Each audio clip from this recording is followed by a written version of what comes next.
नमस्कार दोस्तों, आप सभी का आपके अपने ऑनलाइन प्लेटफॉर्म पर स्वागत है। हम हिंदी के अंतर्गत एक महत्वपूर्ण भाग जिसे शब्द युग्म के नाम से जानते हैं तो हम अध्ययन कर रहे हैं। शब्द युग्म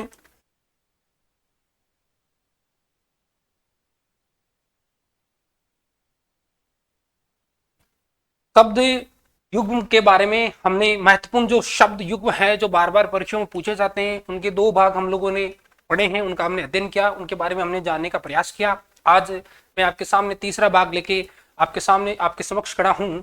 हम शब्द युग्म के महत्वपूर्ण उदाहरण देखेंगे।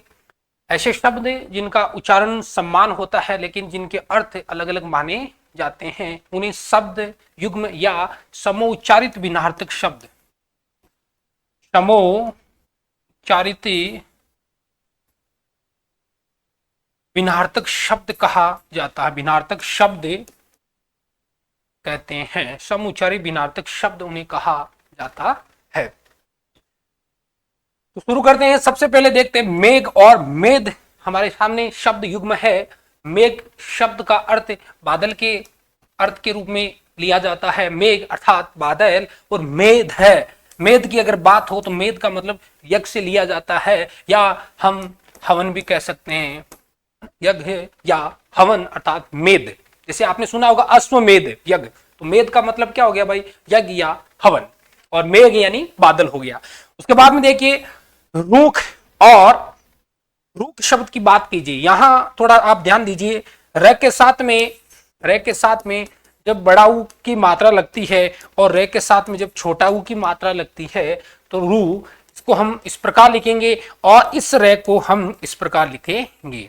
ठीक है, तो रूख की बात करें, रूख का अर्थ माना जाता है पेड़। रूख अर्थात पेड़, और रूख इसका मतलब तरफ होता है। किस रूख की तरफ जा रहे हो, किस तरफ रुख है अर्थात तरफ माना जाएगा।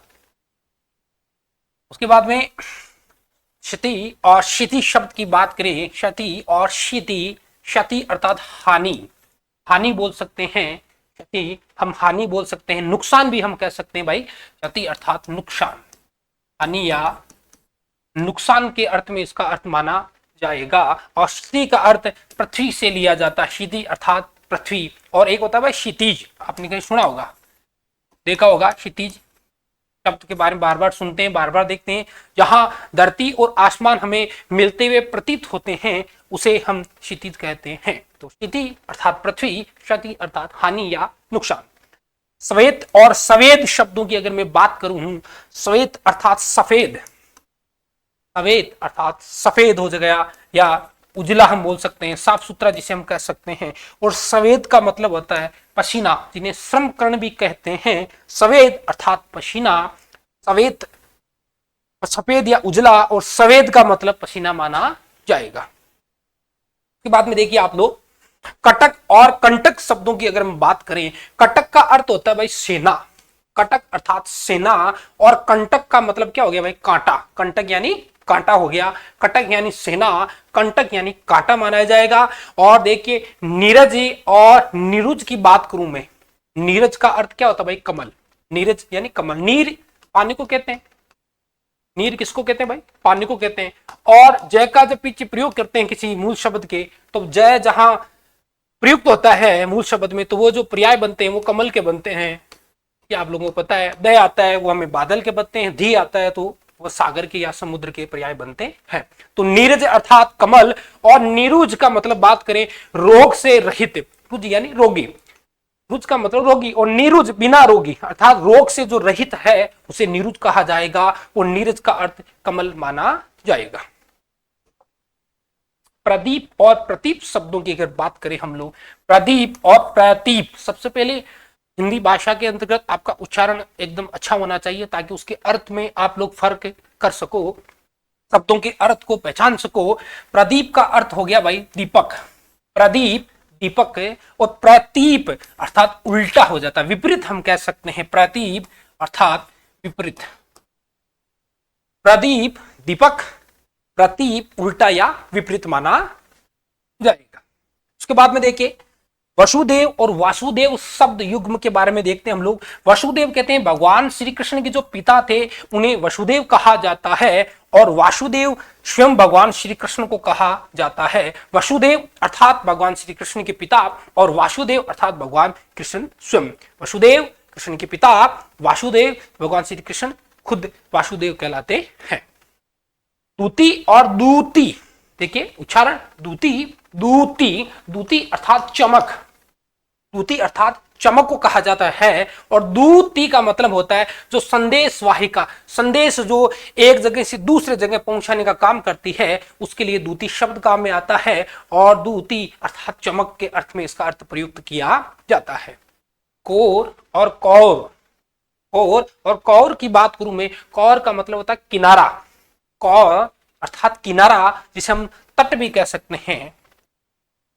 कौर पर, कौर अर्थात किनारा या तट, और कौर का मतलब होता है ग्रास, जो खाने के लिए ग्रास दिया जाता है, भोजन का जो ग्रास होता है उसके लिए कौर शब्द काम में आता है। और कौर की बात करूं तो किनारा या तट शब्द प्रयुक्त होता है।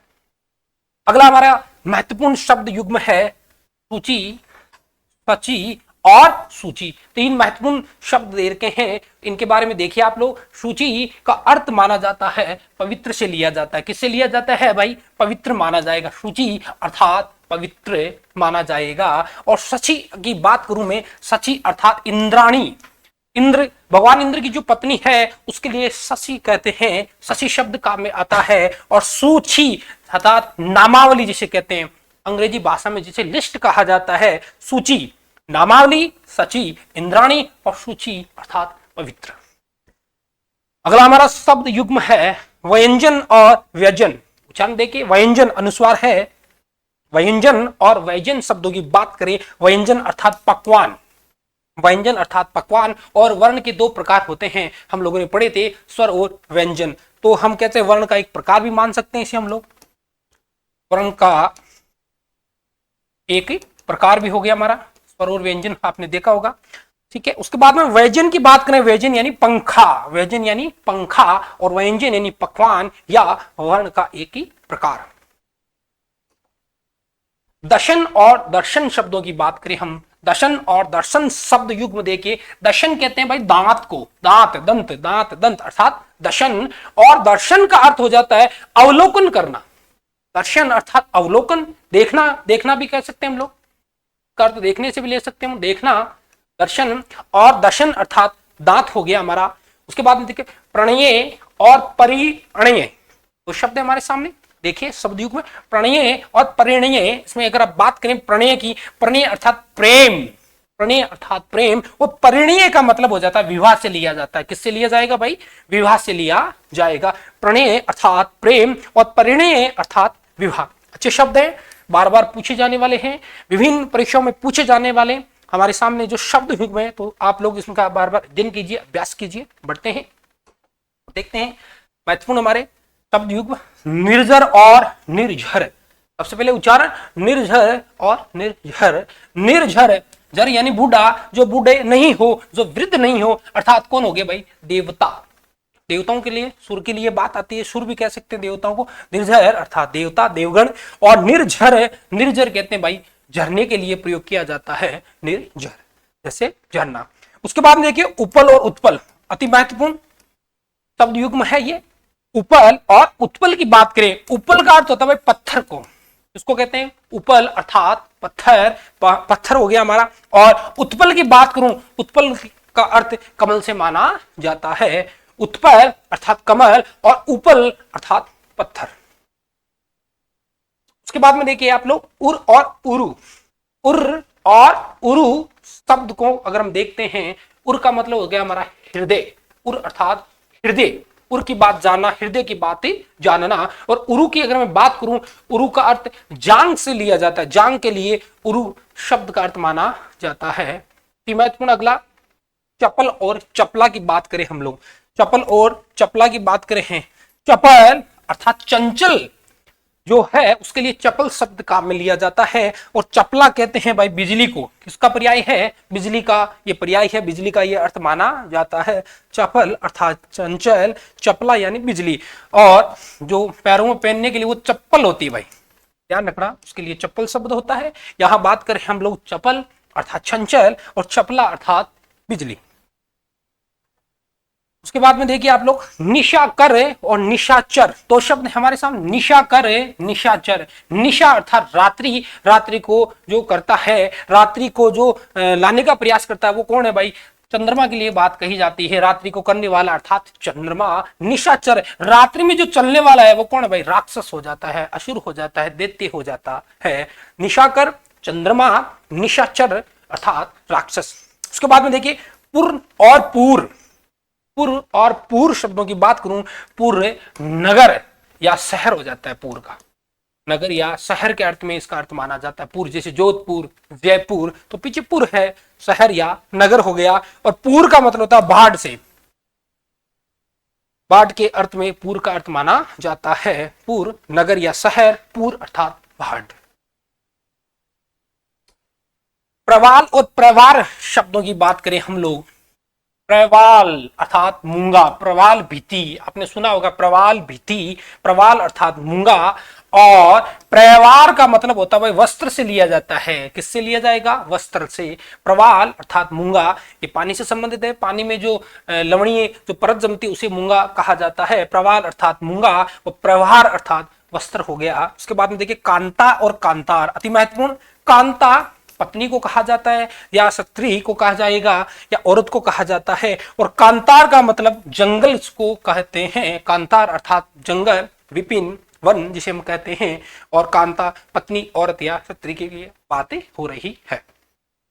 उसके बाद में देखिए तम और तमा शब्द युग में हमारा, तम और तमा।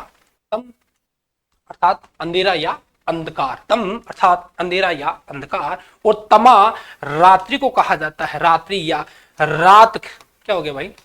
तमा उसे कहा जाएगा। तम अंधकार, तमा रात्रि या रात। उसके बाद में देखिए बीती, बीती और बीती, है ना, अच्छे शब्द हैं, देखिए आप लोग इसमें। उसके बाद देखिए बीती की बात करूं तो बीती का मतलब होता है दीवार, भीति का मतलब क्या हो गया भाई? दीवार। और भीति की बात करूं तो इसका अर्थ माना जाएगा भय के, भय या जिसे हम डर भी कह सकते हैं, भीति अर्थात डर। और उसके बाद में बात करें भीति की बात करूं मैं, भीति तो दीवार से इसका अर्थ माना जाएगा। कौश और कौश शब्दों की बात करें हम लोग, कौश अर्थात खजाना, कौश अर्थात खजाना। और कौश की बात करें तो इसका मतलब शब्दों का जो संग्रह होता है, जैसे शब्दकोश आपने नाम सुना होगा, तो शब्दों का संग्रह कौश। और कौश की बात करें तो खजाने के अर्थ में इसका अर्थ माना जाता है। द्वीप और द्वीप, है ना, दो चीजें ध्यान रखिए आप लोग। द्वीप और द्वीप की बात करें हम लोग, द्वीप जहां बड़ी की मात्रा आ रही है उसका अर्थ टापू से लिया जाता है, द्वीप, जिसे आयरलैंड भी आप लोग कहते हैं। और द्वीप की बात करें हाथी को कहा जाता है, अच्छे शब्द हैं। द्वीप अर्थात टापू और द्वीप का मतलब हाथी से लिया जाता है। शिरा और शीरा शब्द की बात करें हम लोग, शिरा और शीरा शब्द देखिए, शिरा अर्थात नाड़ी, नस होती है, नाड़ी होती है, शिरा रेखाएं आपने सुना होगा, नस नाड़ी जिसे हम कहते हैं वह है हमारी शिरा। और शीरा की बात करें छोर, छोर या जिसे हम किनारा भी कह सकते हैं, शिरा किनारा भी कह सकते हैं, या किनारा भी इसका अर्थ माना जाएगा।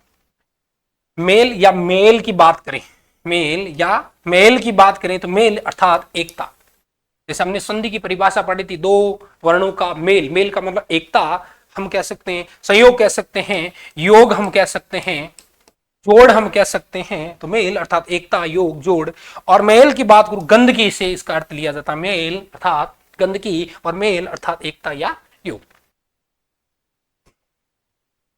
के बाद देखिए आप लोग प्रहार और परिहार शब्दों की बात करें, प्रहार परिहार। प्रहार का मतलब होता है चोट या हमला भी कह सकते हैं हम लोग, ठीक है, चोट या हमला, चोट या हमला अर्थात प्रहार। और परिहार का मतलब होता है परित्याग करना, क्या करना भाई? परित्याग कर देना, परिहार कहलाएगा। और प्रहार चोट हमला के अर्थ में प्रयुक्त होता है। परिच्छद और परिच्छेद शब्द युग में देखिए आप लोग, परिच्छद अर्थात आवरण, आवरण का मतलब होता है ढका हुआ, छाया हुआ, ठीक है, उसकी बात हो रही परिच्छद। और परिच्छेद का अर्थ माना जाता है अनुभाग। कौन से परिच्छेद की बात हो रही है भाई? 17, 1, 16, 18 अर्थात परिच्छेद, अनुभाग। और परिच्छद अर्थात आवरण। नियत और नियत शब्द देखिए आप लोग, नियत और नियत, नियत का मतलब होता है निश्चित, आपने कभी पढ़ा होगा, देखा होगा, नियत स्थान अर्थात निश्चित स्थान की बात हो रही है, और नियत, उसकी नियत खराब थी अर्थात उसका इरादा क्या था भाई, खराब था। ठीक है, नियत निश्चित के अर्थ में और नियत इरादा के अर्थ में इसका अर्थ प्रयुक्त होता है। निश्चल और निश्चल वो शब्द है हमारे साथ। निश्चल और निश्चल की बात करूं मैं, निश्चल अर्थात जो छल से रहित है, निश्चल बिना छल के, छल से जो रहित है, और निश्चल अर्थात जो बिना चले, तो हम कह सकते हैं अडिग, या जिसे हम स्त्री भी कह सकते हैं एक तरह से, अटल भी हम कह सकते हैं, निस्तिर, या जिसे हम अटल भी कह सकते हैं, जो अपनी जगह पर एक जगह टिका है, उसके लिए निश्चल और निश्चल जो छल से रहित है, उसके अर्थ में ये अर्थ प्रयुक्त होते हैं। महत्वपूर्ण शब्द है हमारा रिक्त और रिक्त। रिक्त और रिक्त की बात करें, रिक्त अर्थात क्या होता है भाई, उत्तराधिकार के रूप में जो उसे धन प्राप्त होता है उसे रिक्त कहा जाता है। और रिक्त का मतलब होता है भाई खाली।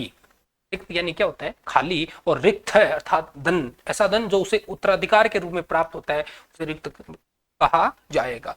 हरण और हरिण की बात करें, हरण का मतलब होता है चुराना, हरण अर्थात चुराना, और हरिण की बात करूं, मृग की बात होती है, हिरण की बात हो रही है, हरिण की बात हो रही है, हरण चुराना, हरिण अर्थात मृग की यहां बातें हो रही है, उसका अर्थ मृग।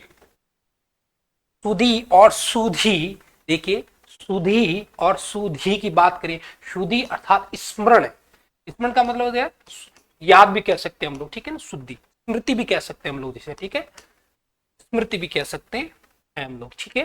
सुधी अर्थात स्मरण, याद या स्मृति, और सुधी यानी समझदार, समझदार भी हो गया, या कई जगह विद्वान भी आपको मिल सकता है, विद्वान भी कहते हैं, समझदार है, विद्वान है अर्थात सुधी, बुद्धिमान भी कह सकते हैं, ठीक है। तो सुधी स्मरण, याद या स्मृति या स्मृति कहते हैं, और सुधी समझदार या विद्वान के अर्थ में इसका अर्थ लिया जाता है, बुद्धिमान के अर्थ में इसका अर्थ लिया जाता है। सर्वथा और सर्वदा की मैं बात करूं, सर्वथा और सर्वदा, सर्वथा सब तरह से, सर्वथा अर्थात सब तरह से, और सर्वदा सदैव या हमेशा, सदैव या हमेशा। सुधी स्मरण, याद या समृद्धि, उसके बाद देखिए सुधी समझदार या विद्वान या बुद्धिमान, सर्वथा सब तरह से, और सर्वदा सदैव या हमेशा। उसके बाद में देखिए आप लोग इतर और इत्र की बात करूं, इतर अन्य या कोई दूसरा की बात हो सकती, इतर अन्य या हम कह सकते हैं भाई दूसरा, इतर अन्य या दूसरा। इत्र सुगंधित जो द्रव्य है उसके लिए इत्र शब्द काम में लिया जाता है, आप सभी लोग इस चीज से वाकिफ हैं। कांति और क्लांति की बात करूं मैं, कांति, कांति की बात है भाई, कांति अर्थात चमक, कांति अर्थात चमक हो गया। और क्लांति की बात करें, क्लांति का मतलब होता है थकावट, क्लांति थकावट, कांति चमक, और एक होता है क्रांति।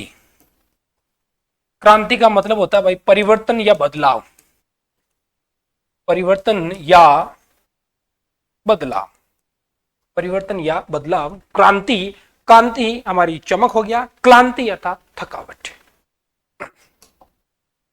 कपिश और कपीश शब्द देखिए आप लोग, कपिश और कपीश, कपिश अर्थात मटमेला, कपिश अर्थात मटमेला हम कह सकते हैं, और कपीश हनुमान जी के लिए प्रयुक्त होता है, ठीक है। कपीश अर्थात मटमेला, कपीश अर्थात हनुमान जी। पट वस्त्र को, और पटु निपुण, होशियार भी कैसे, निपुण है जो पटु है, या हम कह सकते हैं भाई होशियार है के लिए कैसे, कुशल है हम कह सकते हैं। पट अर्थात वस्त्र, पटु निपुण होशियार कुशल, दक्ष भी हम कह सकते हैं। पायस और पावस शब्दों की बात करें, पायस और पावस, पायस ध्यान करना, और पावस शब्दों की, पायस कहते हैं भाई खीर को, इसको कहा जाता है खीर जो बनती है उसके लिए पायस शब्द काम में आता है। पावस का मतलब होता है वर्षा, पावस ऋतु आपने कहीं सुना होगा, पावस ऋतु अर्थात कौन सी ऋतु की बात हो रही है, वर्षा ऋतु की यहाँ बात हो रही है। पायस अर्थात खीर, और पावस का मतलब वर्षा माना जाएगा। पाश और पास की बात करें, पाश का मतलब था फंदा, या जिसे बंधन भी बोल सकते हैं भाई, पास अर्थात बंदा, फंदा या बंधन है। और पास का मतलब होता है निकट, नजदीक, निकट या नजदीक, पाश, पाश। उसके बाद में फंदा या बंधन, पावश अर्थात वर्षा, और पायश अर्थात खीर। विपिन और विपन, तो शब्द हमारे सामने देखिए आप लोग। विपिन शब्द युग्म की बात करें, इनकी शब्दों का युग्म है, शब्दों का जोड़ा है। देखिए विपिन अर्थात जंगल को कहते हैं भाई, विपिन कहते हैं, क्या बोलते हैं, विपिन अर्थात जंगल। और विपन का मतलब होता है जो कष्टकारी है, उसे विपन कहते हैं ना, विपन्नावस्था, कष्टकारी अवस्था होती है उसे विपन्नावस्था कहते हैं। विपिन अर्थात कष्टकारी, विपिन अर्थात जंगल। विद्या का मतलब ज्ञान से लिया जाता है, विद्या अर्थात ज्ञान। कई बार विद्या को इस प्रकार भी कहा जाता है, आप लोग याद रखिए, विद्या अर्थात ज्ञान। और विधा, देखिए सबसे पहले पढ़ने का उच्चारण विद्या, इसको अगर प्रकार भी लिखा जाता है विद्या, तो विद्या का मतलब क्या हो गया भाई, ज्ञान। और विधा अर्थात ढंग, विधा ढंग हम कह सकते हैं, या हम एक तरह से विधा का अर्थ ढंग से, तरीके से भी हम ले सकते हैं। कौड़ी, कौड़ी है ना, कौड़ी, कौड़ी की बात करें, कौड़ी 20 का समूह, 20 के समूह में कोई पहले वस्तु रखी जाती थी, उन्हें कौड़ी के अर्थ में ये प्रयुक्त होता था। कौड़ी अर्थात 20 का समूह हो गया। और कौड़ी एक समुद्री जीव है, उसका जो खोल होता है उसे हम कौड़ी कहते हैं। सूरभि, अच्छे शब्द हैं देखिए, सूरभि अर्थात सुगंध को कहते हैं, सूरभि अर्थात सुगंध। और सूरभि गाय के लिए प्रयुक्त होता है, गाय को सूरभि कहते हैं। और सूरभि अर्थात क्या हो गया हमारा, सुगंध के अर्थ में प्रयुक्त माना जाएगा। कास और कांस की बात करें, कास और कांस की बात करें तो देखिए आप लोग, काश अर्थात लंबी घास होती है उसे काश कहते हैं। और काश का कहते हैं, खासी को कहते हैं। काश किसे कहते हैं, खासी को कहा जाता है। और काशी लंबी घास के लिए प्रयुक्त होता है। मणि की मैं बात करूं, मणि अर्थात रत्न, मणि अर्थात रत्न होगा। और मणि का अर्थ सर्प से माना जाता है। मणि रत्न हो गया, मणि अर्थात सर्प के अर्थ में इसको अर्थ प्रयुक्त किया जाता है। अच्छा शब्द देखिए आप लोग, देव और देव की बात करें, देव और देव की बात करें, देव अर्थात देवता, सूर्य या देवता, देव, ठीक है। और देव की बात करें, इसका अर्थ माना जाएगा भाग्य, क्या हो गया, भाग्य। देव अर्थात देवता और देव अर्थात भाग्य। तर्क का मतलब हो जाता विचार, तर्क का मतलब क्या हो गया भाई, विचार से लिया जाता है। और राय भी बोल सकते हैं, मत भी बोल सकते हैं। तर्क, राय, मत, विचार हम कह सकते हैं। और तक्र कहते हैं छाछ को, मट्ठा जिसे हम कहते हैं कई बार, छाछ या मट्ठा अर्थात तक्र के अर्थ में इसको प्रयुक्त किया जाएगा। और ये हमारे कुछ महत्वपूर्ण शब्द युग्म थे जिनके बारे में हम लोगों ने पढ़ा है। और अभ्यास कीजिए, निरंतर अभ्यास कीजिए, निरंतर अभ्यास ही सफलता का मूल मंत्र है। और मिलते हैं एक नए अध्याय के साथ में, तब तक आप लोग पढ़ते रहिए, स्वस्थ रहिए, मस्त रहिए। जय हिंद, जय भारत।